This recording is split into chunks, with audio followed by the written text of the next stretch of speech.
নমস্কার, সকলে কি কেমন আছেন? আশা করি সকলেই ভালো আছেন। আজ আবার চলে এসেছি একটা নতুন রেসিপি নিয়ে। এই রেসিপিটা হয়তো সকলেই বাড়িতে করেছেন, তবে এরকমভাবে একবার করে দেখবেন, আশা করি ভালোই লাগবে। আজকে আমি দেখাবো কাতলা কালিয়া। আমি কাতলা মাছগুলোকে ভালো করে ধুয়ে নুন, হলুদ আর একটু তেল দিয়ে মাখিয়ে রেখে দিয়েছি খানিকক্ষণ। আর একটুখানি আলু আমি সেদ্ধ করে, মানে হালকা সেদ্ধ করে একটু ভাজা ভাজা করে রেখেছি। এটা অপশনাল, না দিলেও হবে।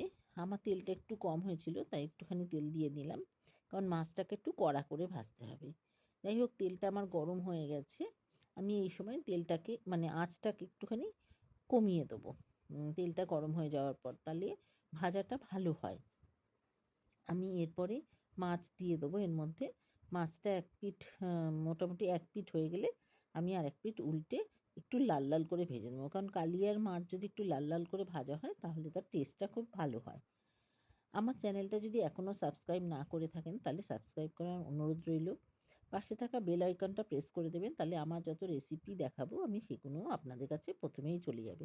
আপনারা যদি কমেন্ট করেন কেমন হচ্ছে রান্না বা কী হচ্ছে, তাহলে আমার খুব ভালো লাগবে। আর এগুলো অবশ্যই আপনারা একটু বাড়িতে করে দেখবেন, করে কমেন্ট করবেন। এবার আমার তেলটা একটু বেশিই হয়ে গেছে। আমি এতটা তেলে রান্না করব না, তাই আমি তেলটাকে নামিয়ে দেব। আপনারা রান্নাটা বাড়িতে করে যদি ভালো লাগে, তাহলে বন্ধুবান্ধব, আত্মীয়স্বজনকে প্রচুর করে শেয়ার করে দেবেন। তাহলে তারাও কমেন্ট করলে আমার উৎসাহটা আরও বেড়ে যাবে এবং রান্না করার উৎসাহটাও আরও বাড়বে।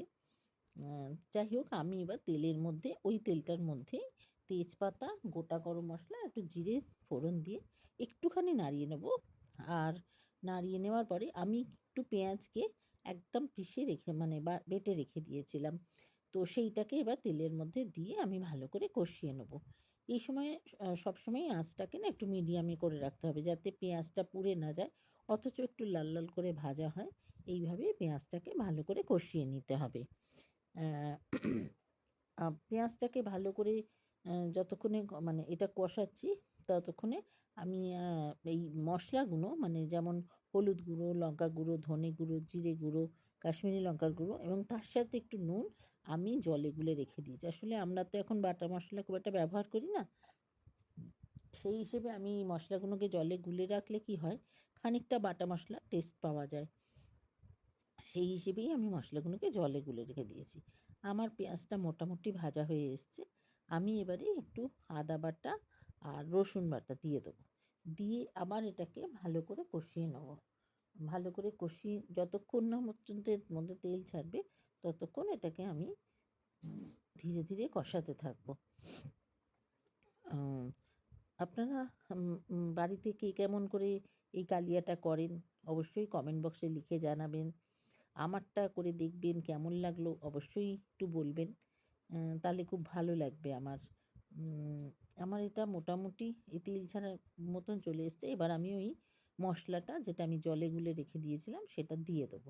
দিয়ে আমি এটাকে আবার একটু ভালো করে কষিয়ে নেব।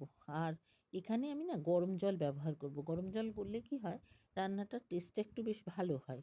আমি এখানে মোটামুটি মশলার যে বাটিতে আছে, সেইবার হাফ বাটি, হাফ কাপ মতন জল নিয়ে আমি সেই মশলা ধোয়ার জলটা নিয়ে আমি এর মধ্যে দেবো। এটাকে আগে কষিয়ে নিই, এটা যে কষানো হয়ে যাবে, একটু তেল তেল ছেড়ে দিলে, তেল ছেড়ে দিলে, আর আমি সবসময়ই বলছি, যেমন এত মানে আঁচটাকে এমনভাবেই রাখতে হবে যেন পুড়ে না যায়, যেন পুড়বে না, অথচ কিন্তু বেশ মশলাটা ভাজা ভাজা মতন হবে, এরকমভাবে রাখতে হবে। তো আমার মোটামুটি পেঁয়াজটা ভাজা ভাজা হয়ে এসছে। আমি এইবার এই গরম জলে, যে মশলার বাটিতে যেটুকু ছিল, সেই গরম জলটা আমি দিয়ে দিচ্ছি হাফ বাটির মতন। এখানে আমি এটাতে খুব বেশি ঝোল ঝোল করবো না, একটু ঘন ঘনই হবে। তো হাফ বাটি জল দিয়ে আমি এটাকে আবার ভালো করে কষিয়ে নেব। এটাকে বেশ ভালো করে কষতে দেবে, এবং যখন ফুটে আসবে, আমি খানিকটা দই ফেটিয়ে রেখে দিয়েছি, সেইটা তার সঙ্গে অল্প একটু কসুরি মেথি মিশিয়ে আমি এবার এর মধ্যে দিয়ে দেবো। যদিও দইটা আমি কসুরি মেথি দিয়েছি, ফাটার সম্ভাবনা কম, তবুও যখন দইটা দেয়া হবে, তখন যদি আঁচটাকে একদম অফ করে দেন বা একদম সিমে করে দেন, তাহলে খুব ভালো হয়। তাহলে দইটা একদমই ফাটে না এবং দইটা ওর সাথে মিশে যাবে। তো এইবার দইটা দিয়ে আমি ভালো করে মিশিয়ে নিচ্ছি। মিশিয়ে নিয়ে এবার একটু ফুটতে দেবো। এই সময় আমি একটু ফুটে উঠলেই আমি এর মধ্যে এই সময় আলুগুলোকে, আমার আলুগুলো জাস্ট একটু ভাজা করাই ছিল, আলুগুলো দিয়ে দেবো। এটা কিন্তু অপশনাল, আমি বারে বারেই বলছি, আলু না দিলেও হয়। আর দিয়ে দেবো একটু ধনেপাতা। দিয়ে আবার একটুখানি এই ফুটতে শুরু করবে, আমি এখানে জলটা যেটা দেবো বললাম যে আর একটুখানি বেশি, মানে 1 কাপ মতন জল দেবো, দিয়ে এটাকে একটু ফুটতে দেবো। ফুটে উঠেছে, এবার ফুটে উঠেছে যখন, আমি এর মধ্যে এবার এই মাছগুলোকে দিয়ে দেবো। মাছগুলোকে দিয়ে এপিট ওপিট করে উল্টে দেবো, যাতে দুপিঠটাই মাছটা মানে গ্রেভিটা তার মধ্যে ঢুকে যায়, সেরমভাবে করে দেবো। এবং এর মধ্যে দিয়ে দেবো একটু গরম মশলা আর ঘি। দিয়ে দিলেই মোটামুটি আমার কাতলা কালিয়া রেডি। আশা করি আপনারা করে দেখবেন, ভালোই লাগবে। সার্ভ করার সময় একটু কাঁচা লঙ্কা চিরে আমি দিয়ে দেবো।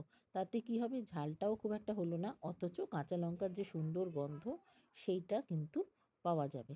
তাহলে আজকে এই পর্যন্তই, আবার দেখা হবে পরের রেসিপিতে। সবাই খুব ভালো থাকবেন। নমস্কার।